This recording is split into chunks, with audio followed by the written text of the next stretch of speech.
आली आली गौऱ्या, गाई वासराचं पायी, आली आली गौऱ्या, धनधान्याचं पायी.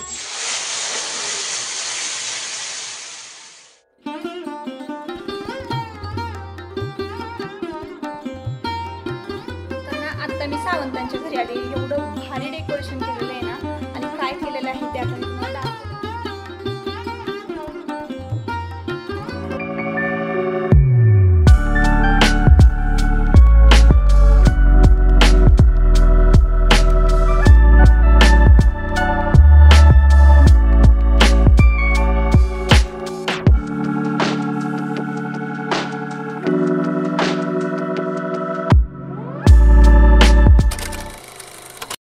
हॅलो नमस्कार, मी सुप्रिया. आणखी एका नवीन ब्लॉगमध्ये आपलं मनापासून स्वागत करते. तुम्हाला आजचा दिवस सुखाचा, आनंदी आणि आरोग्यदायी जाओ. तुम्ही जी काही स्वप्न पाहिली असतील ती सगळी स्वप्न तुमची पूर्ण होत. त्याचबरोबर शुभ संध्याकाळ सर्वांना. संध्याकाळची वेळ आहे आणि हा आजचा व्हिडिओ जो आहे तो गौरी आवाहना दिवशीचा व्हिडिओ आहे आणि गौरी पूजना दिवशीचा. 2 दिवसाची व्हिडिओ एकत्रित मिळून तुमच्याबरोबर मी हा व्हिडिओ शेअर करत आहे. आधीच आपल्याला खूप उशीर झालेला आहे हा व्हिडिओ तुमच्याबरोबर शेअर करायला. खरं तर आज गणपती विसर्जन झालं आहे सुद्धा, पण कसं आहे ना, एडिटिंगला वेळ मिळत नाही. जसा वेळ मिळेल तसं एडिटिंग करून मी व्हिडिओ तुमच्याबरोबर लवकरात लवकर पटपट शेअर करते. तर म्हटलं चला आता हा व्हिडिओ जो आहे ना तो दोन्ही दिवसाचा एकत्रित मिळून शेअर करूया. व्हिडिओ शेवटपर्यंत जर तुम्ही पाहिलात तर तुम्हाला सांगते आमच्या वाईकरांचं टॅलेंट काय आहे. घरोघरी इतकी मेहनत करून स्वतःच्या हाताने आरास तयार केलेली आहे, तर ती तुम्ही पुढे बघा.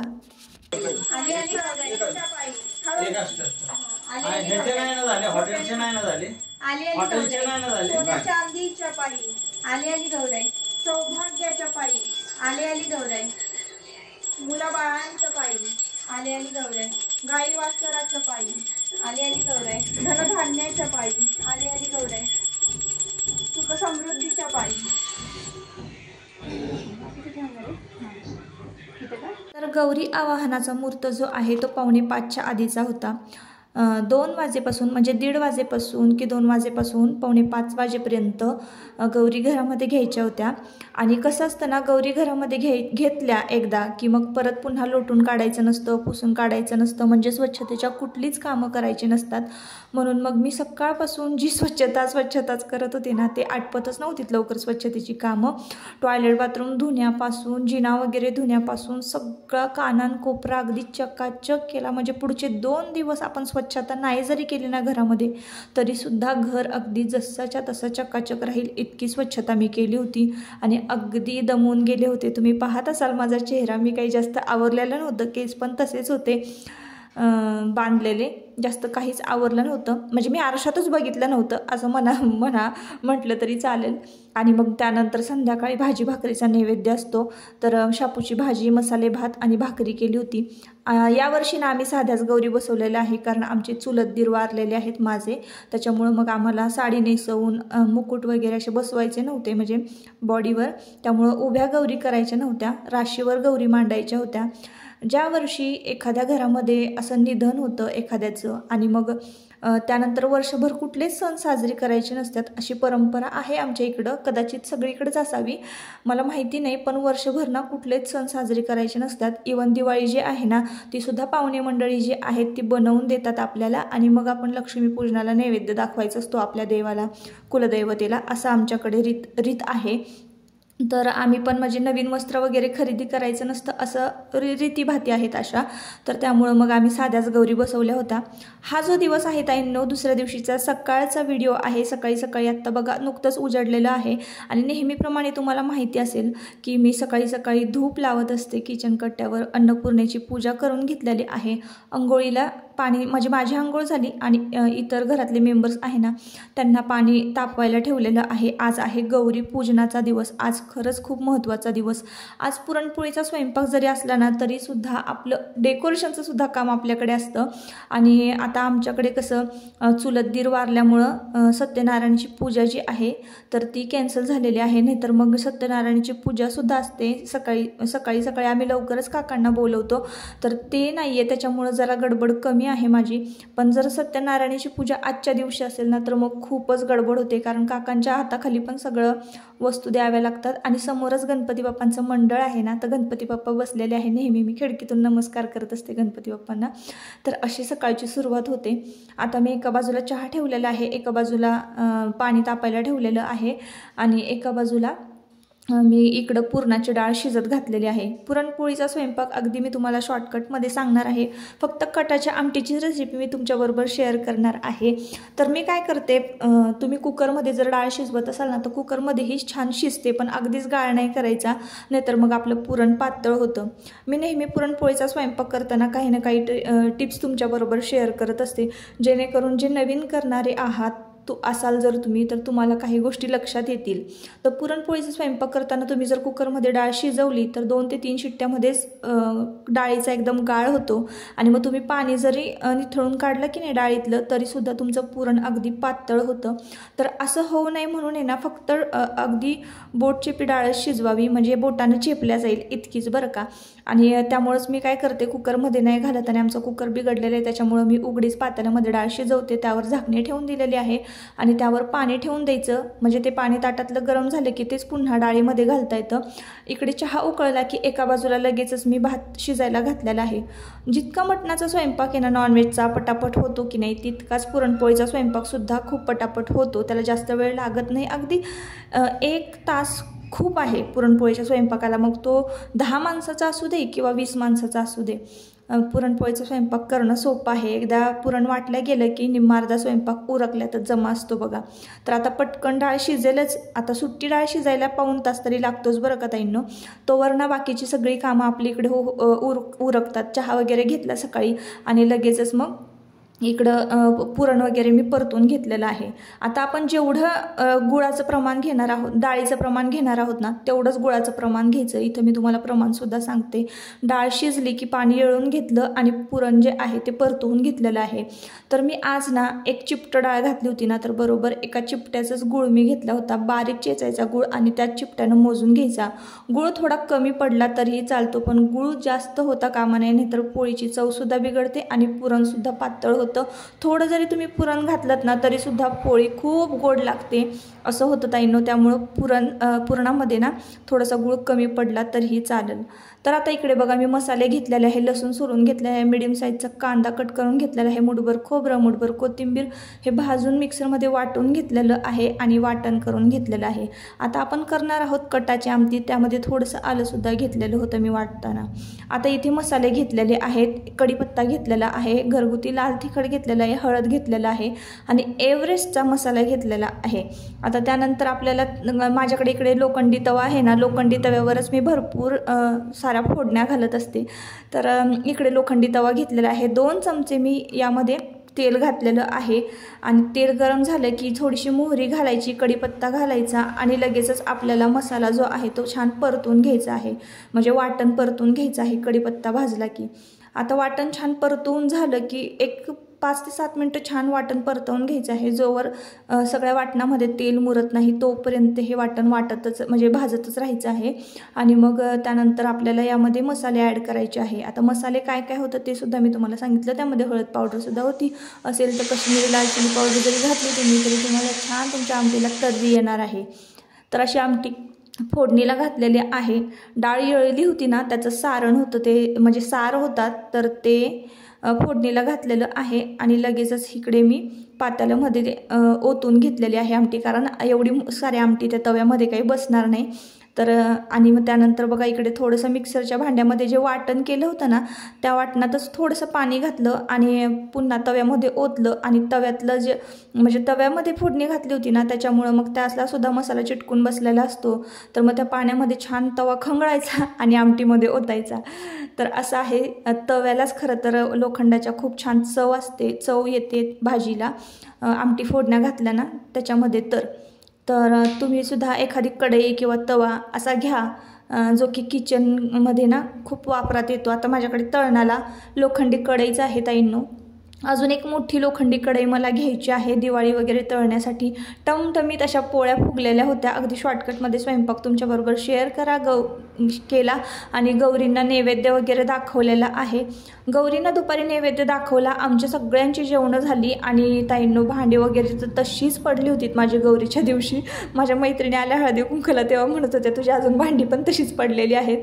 तर एवढीच गडबड झाली होती ताईंनो. काहीच डेकोरेशन नसल्यामुळे की नाही यावर्षी, त्यामुळे खूपच गडबड झाली होती. ठरवलं की सगळीकडे खूप छान छान डेकोरेशन असतं, आपण काय एवढा साधा सण साजरी करा म्हणून मग झाडपाले वगैरे आणायला सांगितले. निवड फुलांच्या पाकळ्या वगैरे काढणं आणि आयुषनं पण थोडीशी मला मदत केली. आणि फायनली बघा छोटंसं का होईना पण असं डेकोरेशन केलं मी. तुळशी माता आहे म्हणजे इथे पुढे ठेवलेली आहे, दिवा लावलेला आहे तुळशीला आणि तोरण वगैरे बघा असे बांधलेले आहेत चौकटीला.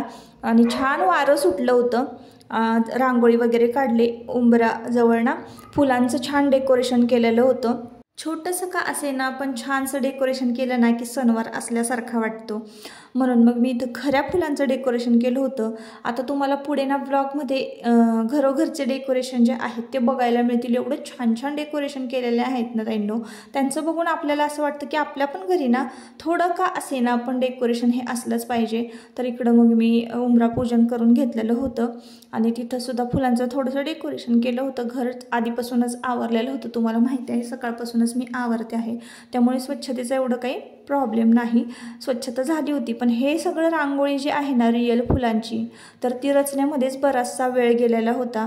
त्यानंतर ह्या फुलांच्या माळा आणि त्यानंतर छोटंसं एकदम साधं सिंपल दिसतंय डेकोरेशन, पण हे सगळं डेकोरेशन करताना माझे 2-2.5 तास असेच गेले होते, कारण काहीच प्लॅनिंग नाही, कुठलंच नाही. तर इथं मी फुलांच्या पाकळ्यांची पावलं तयार केलेली आहेत, गौरीची पावलं तयार केलेली आहेत. आणि त्यानंतर इकडे चंगू मंगू बसलेले होते. थोडंसं मला आयुषनं मदत केली होती डेकोरेशनला. इकडंसुद्धा मी सकाळी ना आयुषनं केली होती देवपूजा आणि त्यानंतर इकडं मग थोडंसं डेकोरेशन केलं होतं. काहीसा असा होता गौरीपूजनाचा दिवस. खूप खूप खूप धावपळ झाली आणि त्यानंतर फायनली मग गणपती बाप्पांच्या पाठीमागे ना असं काहीसं डेकोरेशन केलं होतं. गोल्डन कलरची पानं होती, तीच पानं मी आजूबाजूला लावली होती आणि इकडे खाऊ मांडली होती, फळं मांडली होती. तर असं काहीसं डेकोरेशन केलं होतं आणि अजून माझं आवरायचं बाकी होतं. त्यानंतर ना आरतीला सगळी गोळा झाली आणि मग हे पटपट माझं आवरून घेतलं. साडी वगैरे घातली, वेणी वगैरे घातली, एकदम साधं सिंपल. मेकअप करायला नेहमी दरवर्षी असंच होतं, मेकअप करायला अजिबात वेळ मिळत नाही. साधं सिंपल आपलं साडी घातली, वेणी घातली आणि तयार झाले.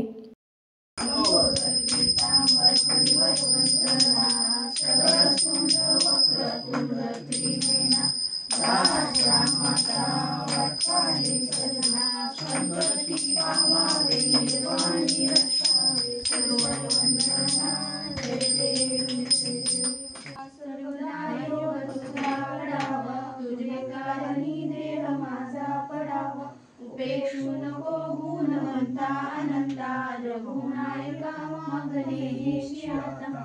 जय जय रघुवीर समर्थ मोरया मोरया मी भारताने तुझीच सेवा करू काय जाणे. अन्याय माझे कोटान कोटी भोळेश्वरा मागे कोटी. जय जय रघुवीर समर्थ. प्रसाद बसा सुनीता सकाळीच गौरीपूजना दिवशी दोन्ही टायमिंगचा स्वयंपाक झालेला असतो, पण तरीसुद्धा सगळं आवरायला उशीर होतो. माझं तर आवरता बरोबर 8:15 वाजले होते आणि बऱ्याचशा बायका ज्या आहेत माझ्या मैत्रिणी हळदी कुंकाला येऊनसुद्धा गेलेल्या होत्या.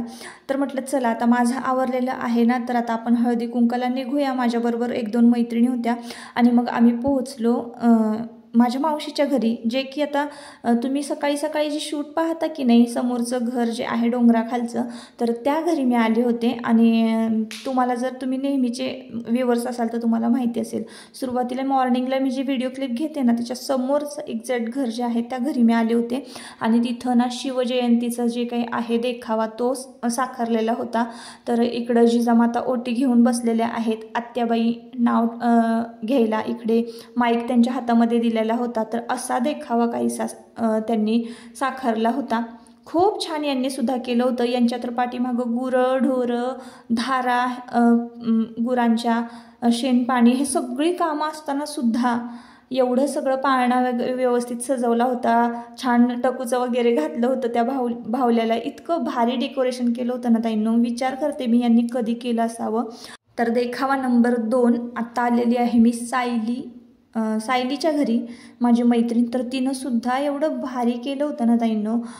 तर बघा ना, इकडे गोंधळी म्हणजे नवरा नवरी उभे केले होते आणि नवरीबाईंचे जे हात तुम्हाला दिसत असतील व्हिडिओमध्ये ना, तर ते तिनं स्वतः घरी तयार केलेले आहे. कारण एवढ्या छोट्या पुतळ्याला ना हात मिळणं खूप अवघड आहे, हात मिळत नाहीत. आणि साडी वगैरे कशी नेसलेली आहे, मुखवटे कसे बसवलेले आहे, फेटा, नवरदेवाचा शेरा तुम्ही बघू शकता. म्हणजे काही ड्रेसिंग त्यांचं गोंधळी बुवांचं ड्रेसिंग तुम्ही बघू शकता. संबळ वाजवता आहेत. तर इतकं छान त्यांनी मांडलं होतं ना ते. म्हणजे चौक वगैरे भरला होता. जसं की आपण नवीन लग्न झाल्यानंतर गोंधळ घेतो, म्हणजे नवरा नवरीचं लग्न झाल्यानंतर गोंधळाचा कार्यक्रम असतो ना, तो देखावा त्यांनी हे केला होता, दाखवला होता. आणि मग त्यानंतर इकडं बघा जोगवा देताना गौराई केल्या होत्या. तर सुपामध्ये जोगवा म्हणजे नाही का जोगवा देतो, म्हणजे एक पारंपरिक आपल्या परंपरा जी आहे तर तेच या देखाव्यातून साकारण्याचा त्यांनी प्रयत्न केला होता. खूप छान केलं होतं. त्या दिवशी तर खरं खूप काम असतं, पण ह्या सगळ्या बायका एवढा उत्साह न करताना घराघरामध्ये मग एकीनं केली की दुसरीला पण करावं असं वाटतं. तर इतकं छान त्यांनी. आणि काळूबाई म्हणजे मांढरदेवी तुम्ही पाठीमागं बघत असाल, त्यांनी ती घरी केली होती. बरेचसे देखावे पोस्टर वगैरे सगळं ना घरी तयार केलेलं असतं, असं कुठं विकत मिळत नाही. खरंच हे टॅलेंट वाईकरांचं आहे. आणि अजून एक तुम्ही बघाल ना पुढे जसे तुम्ही देखावे बघत जाल, आणि मंडळांचे देखावे तर जिवंत देखावे असतात, ते सुद्धा खूप छान बघण्यासारखे असतात. तर हा झाला दुसरा देखावा. आणि मग त्यानंतर देखावा नंबर 3 आपण आलेलो आहोत इकडं प्रिया कदम यांच्या घरी. आता मला हिचंच आडनाव आठवलं, कदाचित ती सायली घाडगे असं आडनाव आहे. तर असो हिचा प्रिया. तर प्रियाकडे आलेलो आहोत आपण. आणि प्रियानं पण ना खूप मेहनत घेतलेली आहे. मला तर हिचा देखावा बघून पहिला प्रश्न पडला की बापरे, एवढं तिनं कसं केलं असेल. आणि खूप बारीक सारीक गोष्टी आहेत बरं का ताईंनो. तुम्ही जर असं व्हिडिओमधून बघण्यापेक्षा जर समोरासमोर पाहिलं असतात ना, तर तुम्हाला ते खरंच कळालं असतं. म्हणजे तिनं ना आळंदी ते पंढरीचा जो ट्रॅक असतो म्हणजे रस्ता, तर तो तिनं दाखवला होता या वारीतून. आणि त्यानंतर सगळ्या वारीतल्या बारीक सारीक ज्या गोष्टी आहेत ना, त्या तिने दाखवलेल्या होत्या. आता हे बघा, हे तुम्हाला दिसेल माऊलींचं मंदिर जे आहे आळंदीतलं. आतमध्ये तुम्हाला माऊलींच्या पादुका दिसत असतील. हे कसं मंदिर तयार केलं असेल घरी, किंवा किती वेळ घेतला असेल, कधी केला असेल. आता ज्ञानेश्वरी वाचताना एक गौराई तुम्हाला दिसत असेल. आणि त्यानंतर माऊलींचा रथसुद्धा त्यांनी घरीच तयार केलेले. हे वारकरी मंडळी जे आहेत ते घरी तयार केलेले आहेत. हे जे मॅप तुम्हाला दिसत आहे, आळंदी, पुणे, त्यानंतर इकडे पंढरपूर, इकडं हे सगळं वारीचं जे दृश्य आहे सगळं त्यांनी घरी तयार केलेले होते. हे वीणा, ढोलकी वादक, झेंडे घेऊन फुगडी खेळतानाच्या ज्या बायका आहेत, ह्या सगळे बारीक सारीक गोष्टींचा इतका विचार केला गेला होता ना. खूप छान. यांचं पण भरभरून कौतुक करावं, इतकं सुंदर हे. आणि ह्या माऊलींचा म्हणजे बैलगाडी म्हणजे रथ असतो ना माऊलींचा, तो इतकं बारीक त्यांनी काम केलेलं होतं ना. आणि त्यानंतर हे गणपती बाप्पा, बोलावा विठ्ठल पहावा विठ्ठल, म्हणजे एवढं छान केलं होतं ना. खरंच मला हे पण खूप आवडलं. आणि विशेष म्हणजे खूप जास्त आवडलं तर ते विठू रखुमाई. हे विठू रखुमाईची साडी बघा, आणि त्यानंतर धोतर बघा. मला तर खोटंच वाटलं, खरं सांगू का, खोटं वाटलं की हे हाताने केलेलं असेल किंवा हाताने बनवलेलं असेल. तुम्ही सुद्धा सांगा तुम्हाला खरं वाटतंय की खोटं वाटतंय.